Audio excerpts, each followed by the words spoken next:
What is up, farming family? How y'all doing today? Today, we're going to be checking out the Ronbus R3.16.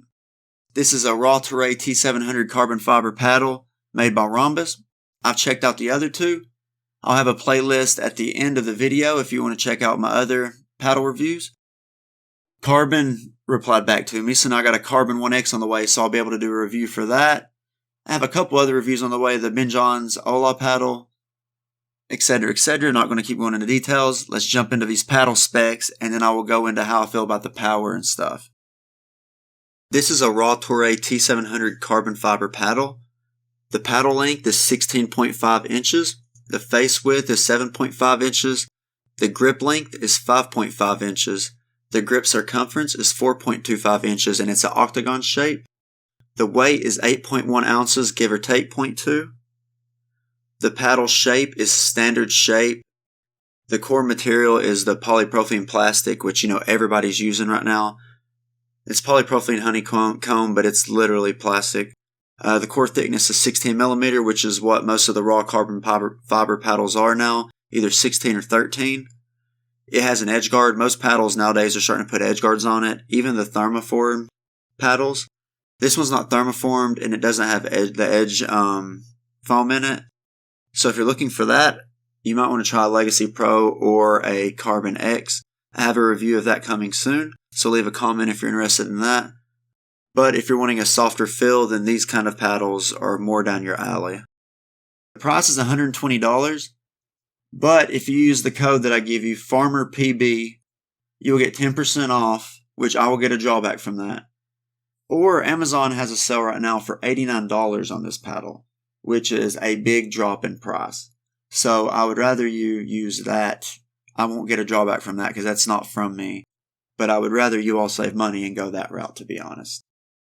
Okay, the reason I stepped back my saying about the poppiness of the Vatic was because out of all of the paddles that I've tried for Rhombus, this one had the most pop and felt as if it could have had foam around the edges. Not due to the sweet spot, because the sweet spot was still average like it is in the other raw, T700 carbon fiber paddles. It's just the power that it had was a decent amount more than the R1.16 and the R2.16. And I didn't think it would drastically change that much. The grid on this is pretty nice as well. It is the highest gridded one out of the three. So if you're looking for something that's got a little more pop and has the most grit out of the three, and it's the cheapest, I would definitely try this one. Since this one was the most poppy one, I felt like the control on this wasn't as good as it was on the R1.16. Like when I went to do resets and blocks and stuff, the ball would pop off of it and I'd pop the ball up a little more than I would with the other paddle. But that's generally what happens if you're giving away, control for power. Versus a control paddle will be better at resets and blocks, but will give away power, so they won't be as good at serves and drives and return as serves. So it depends on what you're wanting, give or take. And I'm more of a control player, so the extra power for me is not necessarily a good thing.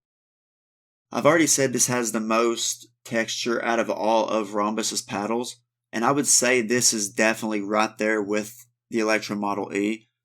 I wish I would have had it here with me, like brought it to my house. My son has it, it's his paddle. But if I put them next to each other and scratched on them, they feel very similar. The other ones, you can tell a difference in, how loud it is. The Electrum E has more than the R1 and the R2. But this one overall, though, is going to apply more spin than the other ones. Okay, I said in the other one that the R2.16 was the only one that I had trouble with the maneuverability, and it was due to the round shape and the big, thick handle. This one doesn't really have a thick handle, and it's not the weird round shape. It's standard, and it's very balanced in terms of weight. So maneuverability and stuff was not really a problem with this paddle at all. And I was kind of worried it was going to be, because after I picked up the R2, that's the first one I got out of the box. I was like, oh, this one feels like it's a little heavy, like I'm going to have a hard time controlling it. And I was worried about the other ones. Then when I pulled them out of the box, I realized that it was probably due to the shape of the R2. And this one and the R1 felt like a unibody paddle based off of the balance. That's all though, based off of the balance of the paddle. I don't know how durable these are going to be. I know since it's not unibody that it's two pieces put together. So the Ben Johns Hyperion paddle can snap easily. Well, I was swinging this really hard with spiking, driving, serving, etc.